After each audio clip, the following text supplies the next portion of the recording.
Hai busy lovers.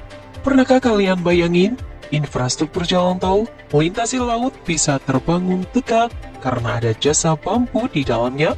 Itulah yang terjadi pada ruas jalan tol Semarang menuju Demak sejauh 26,95 km yang berada di Provinsi Jawa Tengah.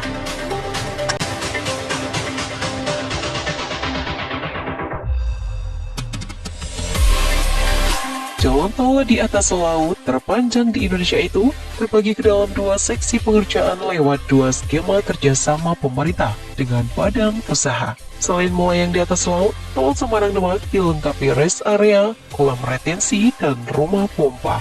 Jalan tol ini berfungsi sebagai tanggul laut buat mencegah banjir saat pasang laut yang menuju ke daratan kota Semarang. Disinilah bambu berperan ketika menjadi pahlawan bagi berdirinya struktur tanggul dan konstruksi jalan tol sekaligus. Sebuah teknologi sederhana namun inovatif dihadirkan ketika batang-batang bambu dibentuk seperti matras atau dihamparkan dan ada pula yang ditancapkan. Tindakan tadi dilakukan sebelum terbangun jalan tol, terutama pada seksi 1 Semarang-Sayung, sekaligus sebagai tanggul laut. Konstruksi terintegrasi antara jalan tol dan tanggul laut merupakan yang pertama diaplikasikan di tanah air.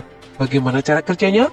Hingga bisa dipakai di proyek tol laut ruas Semarang-Sayung.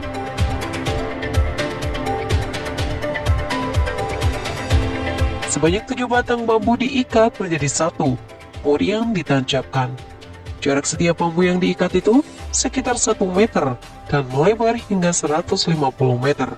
Ada lagi batang-batang bambu yang disusun dan diikat, kemudian dipasang dengan cara dihamparkan di atas ikatan bambu yang ditancapkan atau dicerucuk tadi. Tiap ruas ikatan persegi panjang yang membentuk rakit bambu itu terdiri dari 4 batang bambu. Hamparan bambu yang diikat ini sepintas mirip bentuk rakit bambu. Jarak setiap satu rakit dengan rakit lainnya sekitar 40 cm. Lebarnya mengikuti cerucuk yang telah dibentuk, yaitu 150 meter. Kerjaan belum selesai karena hamparan harus terdiri dari 17 lapis rakit bambu. Setiap satu lapis rakit bambu selesai, dihamparkan selebar 150 meter, maka diberi lapisan pasir laut setebal 20 cm di atasnya. Lalu dihampiri kembali dengan rakit bambu dan ditutup kembali oleh lapisan keras pasir laut. Begitu berulang-ulang hingga total 17 lapis. Teknik penyiraman pasir laut di atas struktur rakit bambu memakai trailing section hopper trigger, sejenis kapal isap pasir laut. Di bagian bawah kapal terdapat alat isap yang mampu menjangkau dasar laut untuk menyedot pasir yang kemudian ditampung di lambung kapal. Lewat alat khusus, pasir di lambung kapal disemprotkan keluar menuju hamparan rakit yang membentuk permukaan seluas 150 meter. Konstruksi hamparan bambu itu panjangnya mencapai 6.000 meter alias 6 km. Agar tetap pada posisinya, konstruksi unik yang baru pertama diterapkan pada pembangunan jalan tol di Indonesia tersebut akan diberi penahan tiang panjang, penahan saat melintasi alur sungai Sayung.